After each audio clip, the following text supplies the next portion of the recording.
So next up, we have Richard Hwang. He's a licensed MEP, mechanical, electrical, plumbing engineer who's been involved in the construction industry since 2003. His projects have ranged from equitable housing and public parks to university labs and outpatient facilities.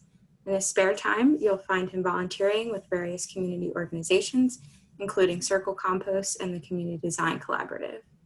We're very excited to hear more about the topic of air, especially during this pandemic. Ready when you are, Richard. Great, thanks. So my name is Richard Hwang. I'm a mechanical engineer, and my industry is working hard to keep our air healthy, especially in this time of Corona. And here are 3 things that we're really paying attention to. Some of these things we can do together.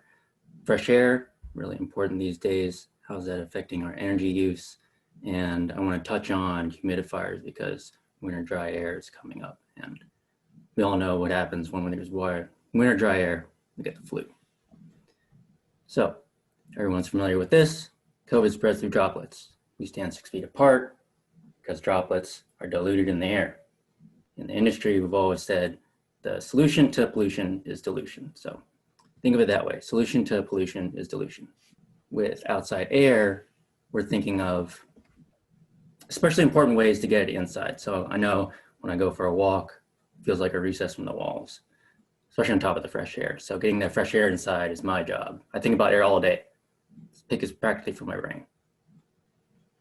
Filtering. Standalone ones are a good investment if you're around people, especially in close contact, especially not in your pod. As we know, COVID rides on droplets, and HEPA filters can catch it, taking a ride on that droplet, take it right out of the air. And they're about $200. You want to look for ones that are in general 300 CFM. Opening windows, no new tech here. Opening windows is still great. Even in the winter, within reason, I give you permission. Kind of jealous if you have this bay window down there or that garden window, but I give you permission. If you have them, exhaust fans are another good strategy. Leave them on 24/7. You can pull it in through the window. The air will just ride in. If you close it, guess what? Air's still going to come in. So word of caution, everyone knows trapped cold air, but just like that picture, it's going to be cold soon. So, exercise some good judgment. All right, energy recovery ventilators, or ERV. This is something gaining popularity. It's just like the name implies, it ventilates with fresh air and it recovers energy. Now, where is it recovering from? I'm going to come back to that. It's not complicated, but we're going to come back to this diagram. And if you are working indoors in a commercial building, windows are great where they're available, but I know it's very limited, especially only around the perimeter. So even if they're limited, like these 3-inch limiters in this middle building, it's good to open them. Now, I can't give you permission to do that, so just say the nervous Zoom mumbler said so. We're also focusing on slow commercial air distribution. Air likes to hug the ceiling, so we want to point it toward the top.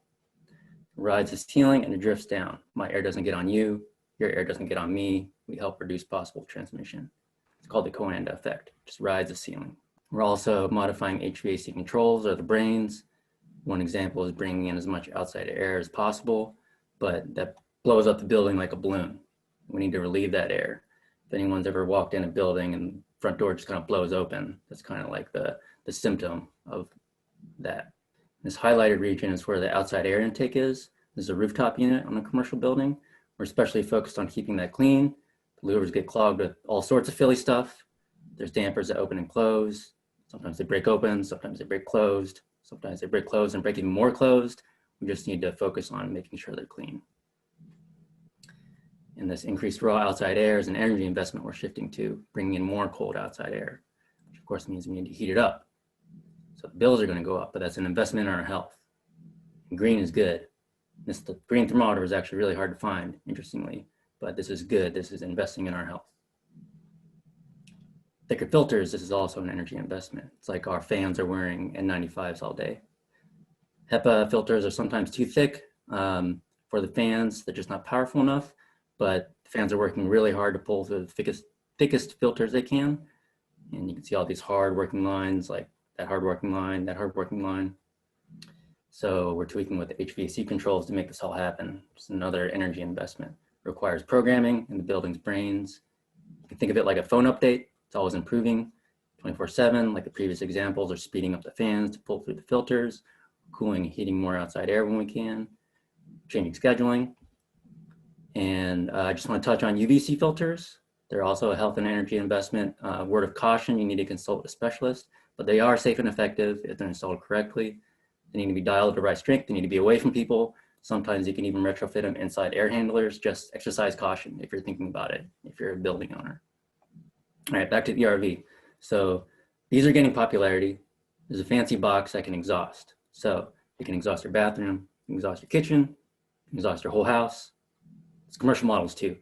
So it can replace all your exhaust fans. At the same time, it can bring in fresh air. So this is exhausting the air that's already warm inside, but before it exits, it crosses with the cold, fresh air. So it preheats the cold air. So once again, fresh air goes across and it preheats the cold, fresh air coming in. That box in the middle is a heat exchanger. It has separate paths for the air, so you're not sucking back in the nasty air, but you're recovering that warm exhaust air. So the warm air exhaust goes out, the fresh air comes in, gets preheated, and then it's all for free. And the opposite in the summer, so it pre-cools it. And then lastly, I just want to comment, humidifiers help with common winter colds. We're coming into the dry winter air season, that's flu season. And then humid air doesn't let the flu hang out as long. No one wants COVID-like symptoms at all. It's also great for your skin. And then like this diagram shows, optimal is 40, 50, but any humidity you can do is helpful. So please feel free to contact me. Here's my email, here's my phone. We're always experimenting in my house with new things and new strategies, and industry staying on top of research and developments. So be sure to maybe tagline emergency, and then I'll be sure to get to you as soon as I can.